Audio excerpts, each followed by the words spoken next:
ምግብ ከበላችሁ በኋላ መቅመስ ያለባችሁን ያበደ የብርቱካን ዲዘርት እናዘጋጅ። በመጀመሪያ 1/4 ያህል ብርቱካን በደንብ በሳህን ውስጥ እንጨምቃለን። የተጨመቀውን ብርቱካን በማጥለያ እናጠለዋለን። ከዚያም ያጠለልነውን ብርቱካን በብረት ድስት ውስጥ እንጨምረዋለን። በመቀጠልም 1 የሾርባ ማንኪያ ያህል ኮርን ስታርች ወይም የበቆሎ ዱቄት እንጨምርበታለን። ብርቱካኑ በጣም ጣፋጭ አይደለም፣ ትንሽ ጎምዘዝ የማለት ስሜት ስላለው 1 የሾርባ ማንኪያ ያህል ስኳር እንጨምርበታለን።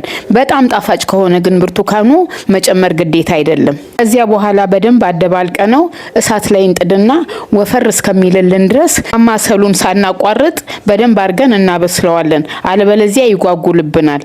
በደንብ ከወፈረልን በኋላ እናወጣውና ወደ ሌላ እቃ ላይ እንገለብጠዋለን። ከዚያ በመቀጠልም እንዲቀዘቅዝልን 2 ሰዓት ያህል ፍሪጅ ውስጥ እናቆየዋለን። እንደምታዩት እንግዲህ ከፍሪጅ ውስጥ አውጥተነዋል። ለመቆራረጥ በሚመች መልኩ ቀዝቅዞልናል። ስለዚህ በሱ ላይ የተፈጨ ስኳር ትንሽ ነስነስ አድርገን በቢላ እንቆራርጥና በሌላ እቃ ላይ ለገበታ እናቀርበዋለን ማለት ነው። ይሄ እንግዲህ ምግብ ከተበላ በኋላ እንደ ዲዘርት የሚቀርብ የብርቱካን ዲዘርት ነው። ስሩና ሞክሩት፣ በጣም አሪፍ ነው። እኔን ከቡና አስጥሎኛል። እስቲ እናንተ ደግሞ ሞክሩትና ሐሳባችሁን ኮሜንት ላይ አሳውቁኝ።